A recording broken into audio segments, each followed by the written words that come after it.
నమస్తే, నేను విభోస్ కుమారి.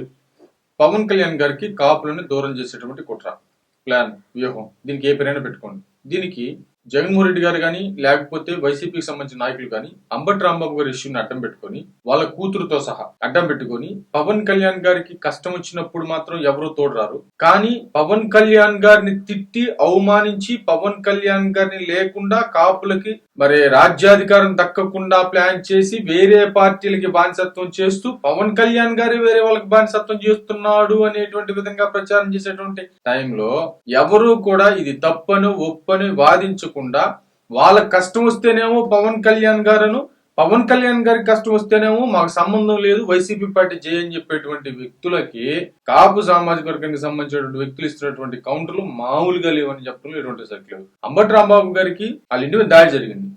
దుమ్ములు ఎల్ కొడుకులు అని చెప్పేసి తిడితే మరి ఊరుకుంటారా? బట్ దాడి చేయడం అనేది ప్రజాస్వామ్యబద్ధంగా తప్ప ఒప్పు అనేది డిబేటబుల్ పాయింట్, మన తప్పని చెప్పేసి అయిపోయింది. కానీ ఏళ్ళ వర్షంలో వచ్చే సమయానికి వైసీపీ పార్టీ హయాంలోనూ దాడులు చేయొచ్చు, అయ్యేం కోపాలు. కానీ ఇక్కడ ఎల్ కొడుకులు ఆ కొడుకులు డైరెక్ట్ గా తిడితే దాన్ని దాడులు చేస్తేనేమో అది తప్పులు, రకరకాలుగా దాన్ని ఒప్పు తప్పుల గురించి మాట్లాడుకునే ప్రయత్నం చేస్తాం. ఈ టైంలో ఇలా కాదురా బాబు అని చెప్పేసి కాపు కార్డుని అంటే కాపుడు సామాజిక వర్గానికి సంబంధించిన కార్డుని లేవనెత్తారు. ఏమంటే మీరు పోయి తెలుగుదేశానికి సంబంధించినటువంటి వాళ్ళకి మద్దతు ఇస్తున్నారు, వాళ్ళంతా అంబటి రాంబాబు గారి మీద దాడులు చేశారు కాబట్టి పవన్ కళ్యాణ్ గారి వల్లే జరిగింది ఇది అనేటువంటి విధంగా అంబటి రాంబాబు గారికి సంబంధించిన కూతురు కూడా ప్రస్తావించినటువంటి పరిస్థితి అయితే ఉన్నారు. నిజంగా తలుచుకుంటే కడుపు మండిపోతుంది. నిజంగా పవన్ కళ్యాణ్ గారి మీద జరిగినటువంటి దాడి అప్పుడు మరి కాపు సమాజానికి సంబంధించినటువంటి కుటుంబంగా ఏ రోజన్నా కూడా పవన్ కళ్యాణ్ గారికి అండగా నిలబడి కనీసం ఆయన ఎందుకు తిడతారని చెప్పేసి ఏమన్నా అనిందా? లేదు. వైసీపీ పార్టీ గెలిపించడం కోసం పవన్ కళ్యాణ్ గారిని టార్గెట్ చేయలేదా? ఖచ్చితంగా టార్గెట్ చేశారు. బట్ ఇక్కడ మనం అర్థం చేసుకోవాల్సింది ఏంటంటే ఇలా ఎందుకు చేస్తున్నారంటే simple and simple, Pawan Kalyan గారికి కాపు సామాజిక వర్గం దూరం చేయాలి.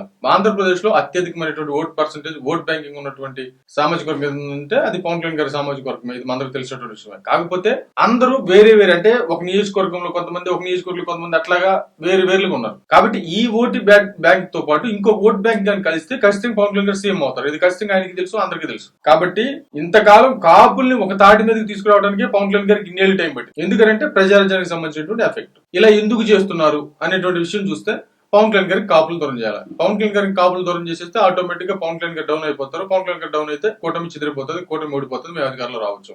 ఇదే కుట్ర, ఇదే ప్లాన్, ఇదే వ్యవహారం, ఇది అందరికి తెలిసినటువంటి విషయం. కాకపోతే కాపుల్ని పవన్ కళ్యాణ్ గారికి దూరం చేయడం అంత ఈజీనా అంటే అంత ఈజీ కాదు. ఖచ్చితంగా మాకు రాజ్యాధికారం ఎందుకు దక్కదు అనేది కాపులకు వచ్చింది, కాపుల యువత యొక్క ఆశయం. ఎందుకంటే అసలు అత్యధికమైనటువంటి ఓట్ బ్యాంకింగ్ మాది.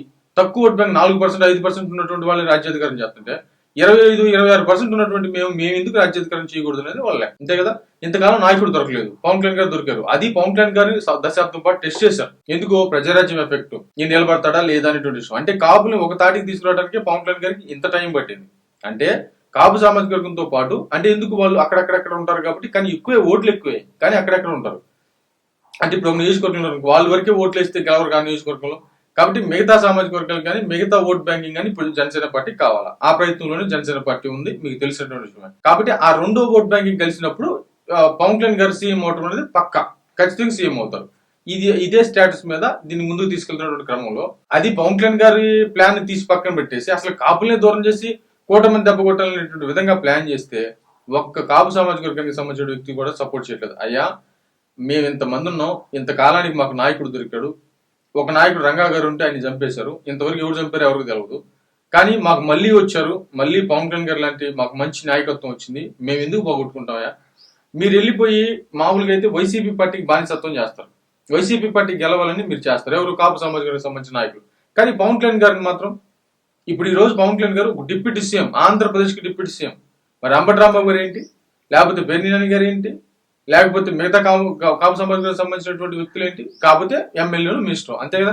కానీ ఈ రోజు ఆంధ్రప్రదేశ్ లో కాపు సామాజికానికి సంబంధించినటువంటి పవన్ కళ్యాణ్ గారికి ఒక హోదా ఉంది, ఒక డిగ్నిటీ ఉంది, ఒక ప్రత్యేకమైనటువంటి గుర్తింపు ఉంది. అది కాపు సామాజిక మొత్తానికి వచ్చేట్టు కాదా? ఇది పవన్ కళ్యాణ్ గారికి సంబంధించినటువంటి వే. వీళ్ళు తీసుకెళ్లి వైసీపీ పార్టీకి బానిసత్వం చేస్తా, కాపు సామాజిక వర్గానికి సంబంధించి వాళ్ళకి ఉడికించేసేటువంటి ప్రయత్నం చేస్తా, అది పవన్ కళ్యాణ్ గారు వెళ్ళి ఎవరికో చేస్తున్నారు అనేటువంటి విధంగా క్రియేట్ చేసేటువంటి తత్వం.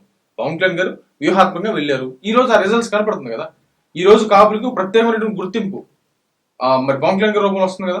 ఇంకొంత ఓట్ బ్యాంకింగ్ అని తెచ్చుకోగలిగితే పవన్ కళ్యాణ్ గారు సీఎం. ఇదే కదా.